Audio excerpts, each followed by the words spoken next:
Okay guys, welcome to the 2.7 lesson video. So everybody should be watching this video today, and then you are going to go and complete your homework packet for today's digital learning. So lesson 2.7 has these objectives. I can graph multiple lines on the same plane to solve a system of linear equations, and I can graph lines from slope, intercept, and standard form.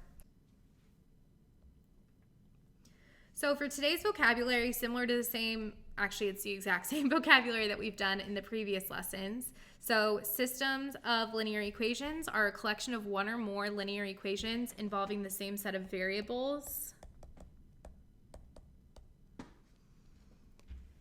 And then a solution to a system is an ordered pair that makes both equations true. Graphically, it's where the equations intersect. And so we have been using the first part of that definition, an ordered pair that makes both equations true, with 2.5 and 2.6. But today, since we are solving these graphically, we're really going to care about where those lines are intersecting on the graph. So that's the part of the definition that we're going to be looking at today. So there are a couple different steps for solving linear systems with graphing. You might want to look at these for the first couple examples, but then I think you're just going to get the hang of it and you'll remember the process on your own.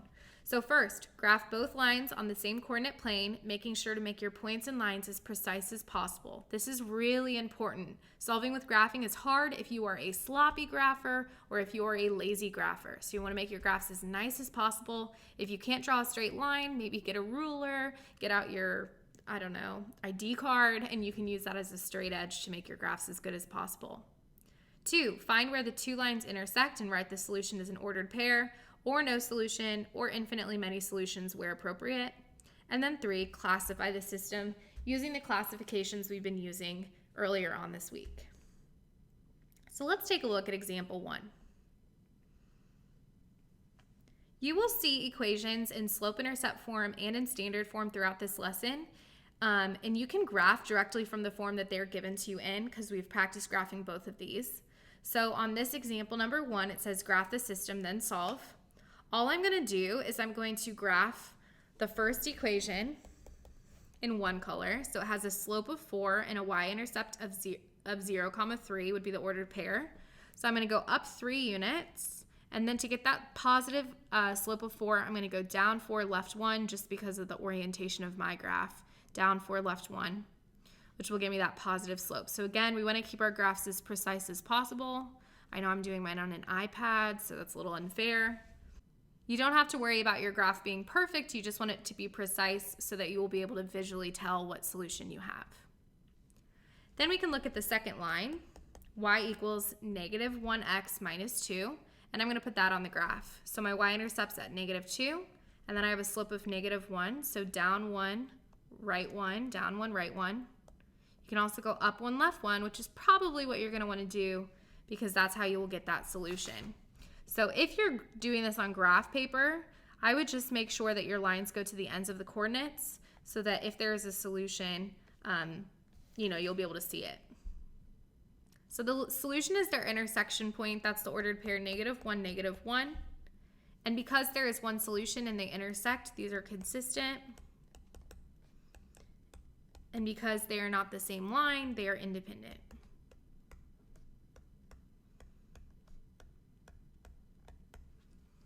I do suggest that you check your solution by plugging in an x value of negative 1 and a y value of negative 1, just to make sure that those would work. But if your graph is really careful, then you can probably go off the solution you got from your graph. Example 2. Same thing, except we do have a horizontal line in this example, y equals negative 1. So don't let that freak you out. Go down on the y-axis to negative 1. You're going to draw a horizontal line. Arrows on both ends. And then you're going to put your other line on the graph as well. So y-intercept of positive 4, or the ordered pair 0, 4. And then a slope of negative 5 halves. So I'm going to go down 5, right 2, down 5, right 2, and then connect those with straight lines. So again, it might be a little easier to see on my graph than on yours, but those two lines intersect at the ordered pair 2, -1. So they're consistent. And then again, since they're different lines, they are not the same equations or versions of the same equations, they're independent.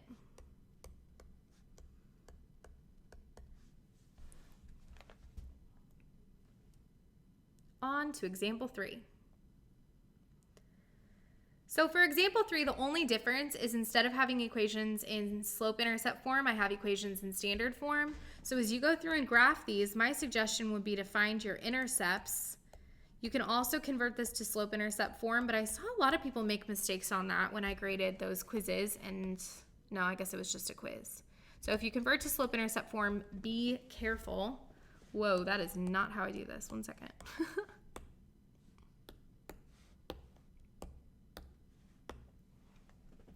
So I'm going to go ahead and write out my ordered pairs. I just like to do 2 ordered pairs, and then I put zeros in the middle and blanks on the outside.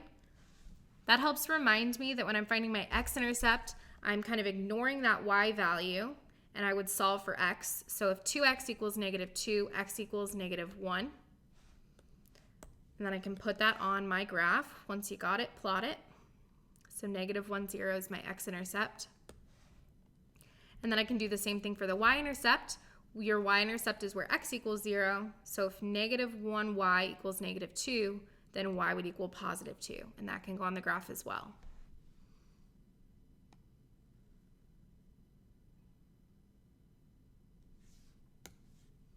Never actually turned into a straight line there, did it?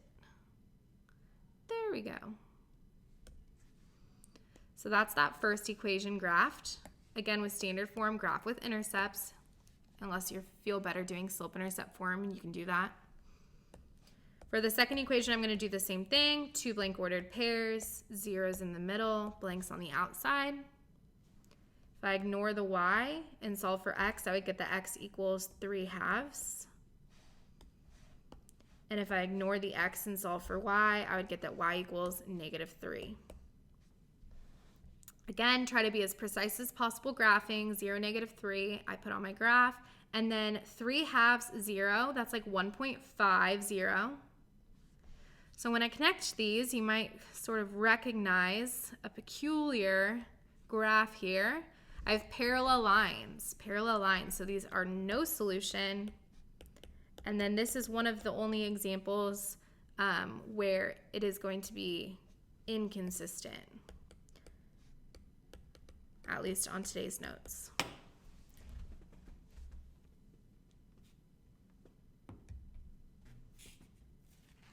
Okay, now we're going to do a few more examples where they get a little bit trickier, just because we got to be careful graphing. That's really the key. So example 4. Again, I have 2 graphs in standard form, so I need to find their intercepts. I always write out blank ordered pairs, put zeros in the middle, and then put blanks for the other variable. If I ignore the y value, I get that x equals 4. And if I ignore the x value, I'd get that y equals 2. If that's too hard to do in your head, then go ahead, plug in an x value of 0 and solve. Plug in a y value of 0 and solve. There's no reason to be speedy if you can't be accurate. So I'm going to have 4, 0, and 0, 2 on my graph. And then again, do my very best to make an accurate graph here. Arrows on both ends. And then we do the same process with that second equation. So I'm going to have 2 blank ordered pairs, zeros in the middles, blanks on the outsides. If I ignored the y, I would get an x value of 8/3. Interesting. And if I have an x value of 0, I would get a y value of +4. So 0, 4 goes on my graph. 8/3, that is 2 2/3, I believe. So we'll see if I get a clean intersection on this. That's actually pretty good. Pretty good. I'm pretty sure that my intersection is going to be the ordered pair 2, 1. But here's the thing. If you are doing a graph, particularly if your graphs are a little messy because you don't have graph paper, I would suggest plugging in your ordered pair just to check. I'd rather you take a test and know for sure that every problem is right because you've checked it. So I'm pretty sure that 2, 1 as an ordered pair is the solution because graphically that's what happened. But graphically it can be a little hard, especially when you have fractions in your intercepts. So you can check this and you can say, okay, well, if my x value is 2 and my y value is 1, I would have 2 plus 2 times 1 equals 4. If I plug that into my first equation, hey, that works. By the time I simplify, it's 2 plus 2. Cool. And then I can do 3 times 2 plus 2 times 1 equals 8 and see if that works. So I'd get 6 plus 2 equals 8. That works as well. So that's definitely the solution. This system is consistent and independent.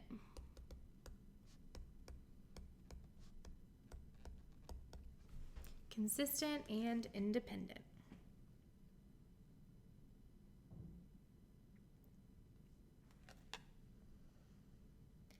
And then one last example before we do our word problem. So again, this has, actually it has equations in different forms. So the first one's in standard form, and then that second equation is actually a vertical line.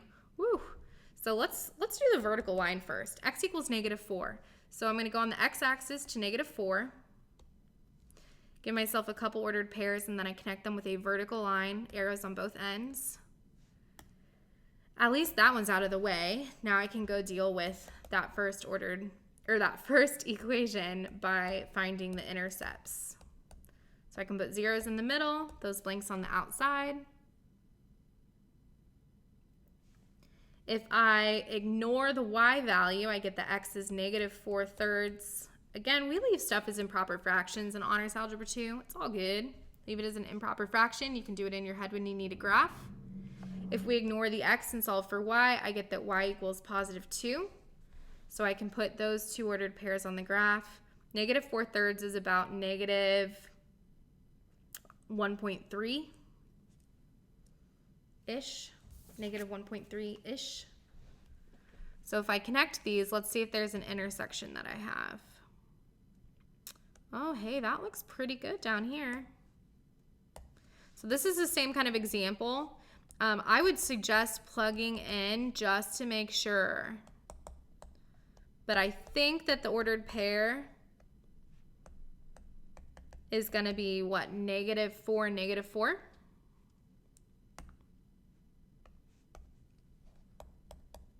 So let's verify that. If I check that ordered pair, I would put it into both of those equations.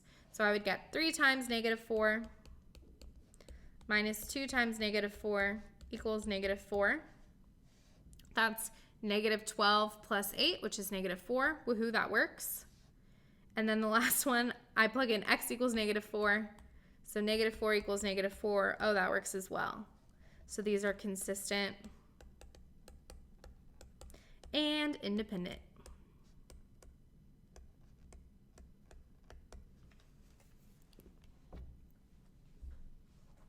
Last up, let's do a word problem. So it says, set up and graph the system, then solve. The student council at Riverside High School, you can just pretend that's Shawnee Mission East, is making t-shirts to sell for a fundraiser at a price of $15 a piece. The costs, meanwhile, are $5 per shirt plus a setup fee of $60. Selling a certain number of shirts will allow the student council to cover their costs. How many shirts must be sold? So here's what we want to do. First, you always want to identify your variables with a word problem. And the nice thing is this graph has been given to us, so I can look at the axes for those. So X is going to be number of shirts because that's on the X-axis. I'm presuming it's number of shirts. Well, I think it's just number of shirts in general because you can make the shirts and you can buy the shirts. So number of shirts. And then Y is going to be the money one, so dollars. It might not be super obvious based on how this problem was given, but what we're looking for here is a cost function and a revenue function. And I know that because we are asked how many shirts must be sold before they cover their costs. So we need the revenue, or what money they're making, to be the same as the cost.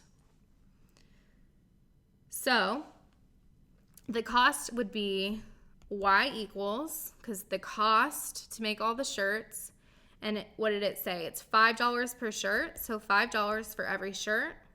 But then there's also a setup fee of $60. That like extra fee is always your y-intercept. And then the revenue is going to be Y equals $15 per shirt, because you're making $15 for every shirt that is sold. I do want to graph these on the same graph, and then we can see what is going on here. So I'm going to graph that. It's in slope-intercept form. The cost function is going to be in this teal color. So I have a y-intercept of 60 and then a slope of 5. So let's see. Oh, okay, my y-axis goes by 10, so I'm going to go up like half a unit every time.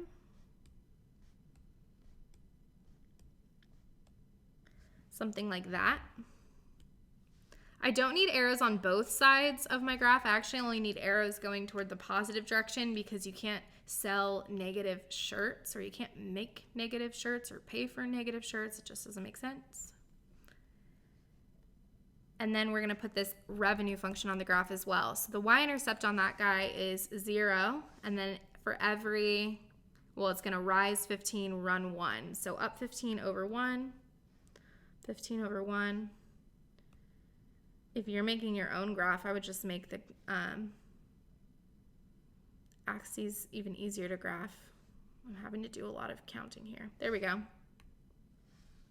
So it looks to me like they would intersect at an ordered pair 6,90. So that means at 6 shirts, the cost and revenue